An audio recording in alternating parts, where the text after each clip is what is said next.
Kachhawa south है वे। चलिए, शुक्रिया विष्णु तमाम जानकारी के लिए। और चलिए अब बढ़ेंगे आगे और शामिल होते हैं विधानसभा की कार्यवाही में। मुख्यमंत्री अशोक गहलोत विपक्ष जवाब के दे सदस्यों को धन्यवाद देना चाहूँगा कि उन्होंने जिस रूप में भाग लिया है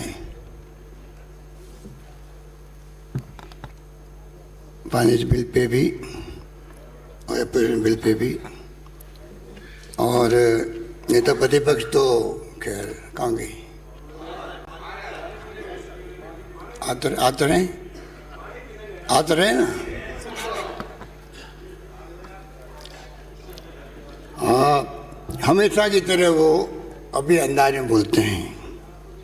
अंदाज को बदलना भी चाहिए कभी कभी, ठीक है, क्योंकि पूरा समय लेते हैं आंकड़ों के अंदर रहते हैं।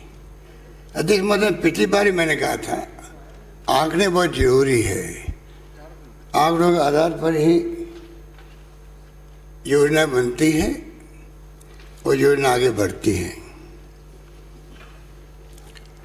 हम लोग आंकड़े छिपाते नहीं हैं। जैसे अध्यक्ष महोदय 2019 के चुनाव हुए थे पार्लियामेंट के, तो NSSO जो भारत सरकार का संगठन है, उन्होंने आंकड़े को दबा लिया क्योंकि चुनाव आने वाले थे। उनकी पोल खुल रही थी कि बेरोजगारी बहुत भयंकर रूप से फैल चुकी है देश के अंदर। आंकड़े छिपा लिए। और वो संगठन ऐसा है, कभी छिपाए जाते नहीं हैं, कभी छिपाए नहीं जाते। मैंने देखा वो 20-25 अखबारों के संपादकीय में मुझे आलोचना हुई कि ऐसा कभी आज तक हुआ नहीं। आंकड़ों के आधार पर ही तो भारत सरकार खुद भी, विभिन्न विभाग उनके आगे के प्लान बनाएंगे और उनके आधार पर प्लान बनते हैं और ये आंकड़े छिपा दी। जैसे चुनाव हुए, मोदी चुनाव जीते और आंकड़े प्रकट कर दिए गए। हम उन लोगों में नहीं हैं अध्यक्ष महोदय। आंकड़ों के आधार पर बजट बनते हैं। बजट बनाने वाले आपके वक्त में, हमारे वक्त में वही लोग होते हैं। हम लोग उनको समय समय पर गाइड करते हैं। जो सरकार की इच्छा शक्ति होती है या जो सोच होती है उसको हम लोग प्रकट करते हैं। उसके आधार पर बजट प्रिपेयर होते हैं। अब आप अगर पूरा भाषण आंकड़ों में दोगे तो कैसे काम चलेगा? पत्थर बेचारा याद करेगा और पत्थर में जान डाल दिया आपने तो कारीगरी कितनी बड़ी आप में है। पत्थर में जान डाल दी तो आप तो पत्थर में जान डाल, पत्थर लगे हुए होंगे, पत्थर याद आएंगे।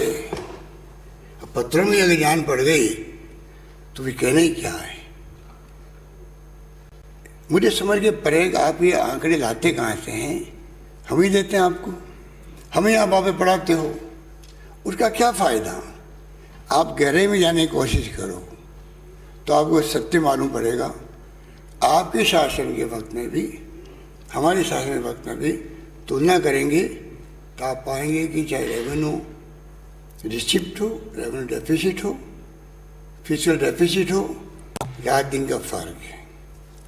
बल्कि आप ये पाएंगे जब हमारी गवर्नमेंट आई है 9 से 13, आप कंपेयर कर लीजिए भारत सरकार से, फिजिकल डेफिसिट हमसे बुरा उनका है, ज़्यादा है। कर्जे कई गुना ज़्यादा उनके हैं प्रतिशत के अंदर।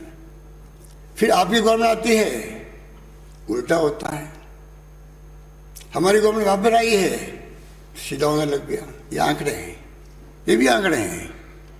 इसलिए अध्यक्ष महोदय, मैं ज़्यादा आंकड़ों का जवाब देने लगूंगा तो फिर 2-3 घंटे लग जाएंगे। मैं आपको कुछ बातें बताऊंगा। मैं उम्मीद करता हूं कि नेता प्रतिपक्ष बहुत समझदार व्यक्ति है, पुराने हैं, अनुभवी हैं, लंबे समय तक राजनीतिक जीवन है, वो थोड़े भी समझ जाएंगे। ज़्यादा लंबा समझाने की आवश्यकता नहीं होगी।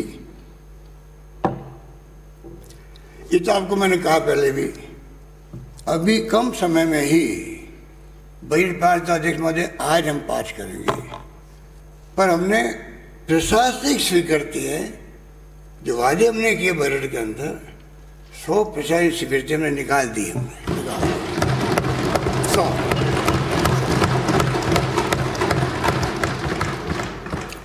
अब आप बार बार बोलते हैं धरातल का हिलाया जाएगा, और आपके देखा देखिए आपके मित्र लोग जो हैं नेता प्रतिपक्ष के हमारे सदस्य पूरे हाउस में वही टोन लगाई हुई है, बजट का क्या होगा, पैसा कहाँ जाएगा, लागू कैसे होगा, धरातल पे कैसे आएगा।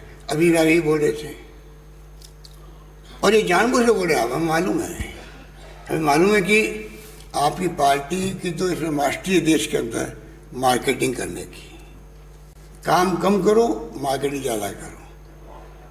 हम लोग काम शानदार करते हैं, मार्केटिंग नहीं करते हैं, क्यों हमारा तो कल्चर ऐसे ही है, शुरू से ही काम करते रहो, काम करते। आपको सोचना पड़ेगा, आपने जानबूझ के इसको माहौल बना दिया हाउस के अंदर, धरातल में कैसे आएगा बजट, उसके कारण क्या होगा,